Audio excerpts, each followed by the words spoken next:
विचित्र और रहस्यमयी पेंटिंग्स बनाने में किसी पेंटर का नाम अगर सबसे पहले मन में आता है तो वह है लियोनार्डो दा विंची। इस महान आर्टिस्ट की पेंटिंग दुनिया के लिए एक अमूल्य धरोहर है। 1452 में जन्मे लियोनार्डो ने कुछ ऐसी पेंटिंग बनाई जो जानकारों के लिए रहस्य का विषय बन गई। Mona Lisa, the last supper, Salvator Mundi और लेडी विथ एन आर्माइन कुछ ऐसी पेंटिंग्स हैं जिनमें सबसे ज़्यादा शोध किया गया है।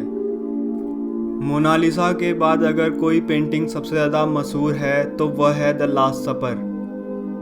क्या समय से कई आगे की सोच रखने वाले लियोनार्डो अपनी इस पेंटिंग के माध्यम से दुनिया को कुछ बताना चाहते थे? आज की इस वीडियो में हम यह समझने की कोशिश करेंगे कि द लास्ट सपर में ऐसा क्या है जिसने जानकारों को सोचने पर मजबूर कर दिया।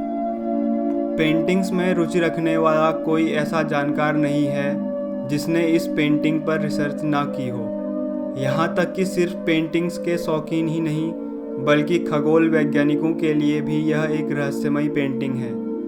यह पेंटिंग दुनिया के किसी भी म्यूजियम में नहीं है। इसे इटली के मिलान शहर की एक चर्च में रखा गया है। द लास्ट सपर का हिंदी अनुवाद होता है अंतिम भोजन। इस पेंटिंग में लियोनार्डो ने जीसस को उनके 12 शिष्यों के साथ भोजन करते हुए दिखाया है। लेकिन इस पेंटिंग के जरिए लियोनार्डो सिर्फ जीसस को भोजन करते हुए नहीं बल्कि कुछ और भी दिखाना चाहते थे। एंशिएंट थ्योरिस्टों के अनुसार लियोनार्डो की इस पेंटिंग में एक ऐसा रहस्य छुपा हुआ है जो दुनिया भर के खगोल वैज्ञानिकों और संगीतकारों को अपनी ओर आकर्षित करता है। साल 2003 में इटली के एक संगीतकार का लियोनार्डो की नोटबुक्स पर रिसर्च करने के बाद उनकी पेंटिंग द लास्ट सपर का अध्ययन करने का मन हुआ।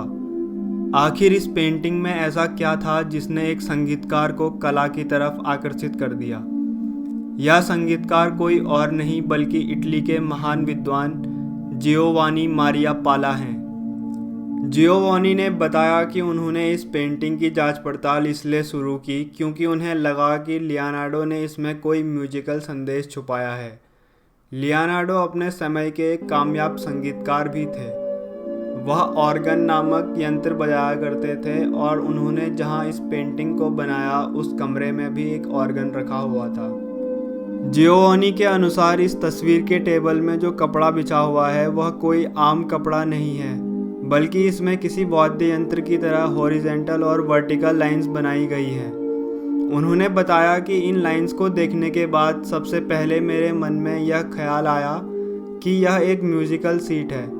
इसके बाद मेरी नज़र टेबल पर रखे गए ब्रेडों पर गई जो एक म्यूजिकल ऑर्डर में रखे हुए हैं और इस पर बनी हुई लाइंस सभी शिष्यों के हाथों के साथ एक क्रम में बनी हुई हैं।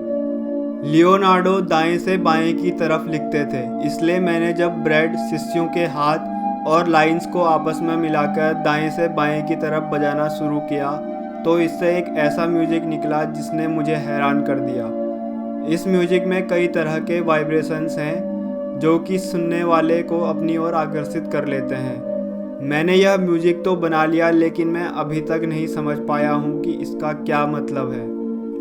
इस तस्वीर में लियोनार्डो सिर्फ जीसस और उनके शिष्यों के बीच हुए इस आखिरी भोजन को ही नहीं दिखाना चाहते थे बल्कि इससे वह दुनिया को कुछ और संदेश भी देना चाहते थे जिसके बारे में हम जानने की कोशिश करेंगे। हिंदू धर्म में यह माना जाता है कि कुछ ऐसे मंत्र हैं जिनका उच्चारण करने से ज्ञान के चक्षु खोले जा सकते हैं। इसके साथ ही कई और धर्म भी ऐसे हैं जिनमें इस्तेमाल किए जाने वाले मंत्र खास देवी देवताओं से जुड़े हुए हैं। हिंदू धर्म में माना जाता है कि ओम का उच्चारण करने से न सिर्फ मन की शांति मिलती है बल्कि इससे भगवान शिव के निकट भी पहुंचा जा सकता है। प्राचीन युगों में मंत्रों का उच्चारण करके देवी देवताओं को बुलाया जाता था और वह लोगों के पास उनकी मदद को आ भी जाते थे। यह मंत्र भी एक खास तरह की वाइब्रेशन उत्पन्न करते थे जो दूसरे ग्रहों में रहने वाले देवताओं के पास पहुंच जाती थी। हार्मोनिकल साउंड को अंतरिक्ष की आवाज़ भी कहा जाता है। अंतरिक्ष में किसी भी तरह का मीडियम न होने की वजह से कोई भी आवाज़ ट्रेवल नहीं कर सकती, लेकिन अंतरिक्ष में एक ऐसा वाइब्रेशन है जो ग्रेविटेशनल वेव्स की मदद से ट्रेवल करता है। इसे ट्रैवल करने के लिए पार्टिकल्स की ज़रूरत नहीं पड़ती। हमारा ब्रह्मांड भी एक तरह का म्यूज़िक प्रोड्यूस करता है, जिसे 2015 में नासा द्वारा रिकॉर्ड किया गया था। इससे पहले भी 1977 में नासा ने वाइजर 1 प्रोग्राम को शुरू किया था, जिसमें उन्होंने पृथ्वी के बहुत सारे साउंड्स को रिकॉर्ड किया था। किसी भी अंतरिक्ष यात्री से बात करने के लिए म्यूजिक ही सबसे बेहतर ऑप्शन है, इसलिए नासा के वैज्ञानिक भी अंतरिक्ष में अन्य जीवों की मौजूदगी का पता लगाने के लिए म्यूजिक का इस्तेमाल कर रहे हैं। तो क्या हम मान सकते हैं कि लियोनार्डो अपनी पेंटिंग के जरिए दुनिया को एक ऐसा म्यूजिक देना चाहते थे जिससे हम एलियंस की मौजूदगी का पता लगा सकें और उनसे संपर्क कर सकें? आपकी इस बारे में क्या राय है, हमें कमेंट करके ज़रूर बताएं।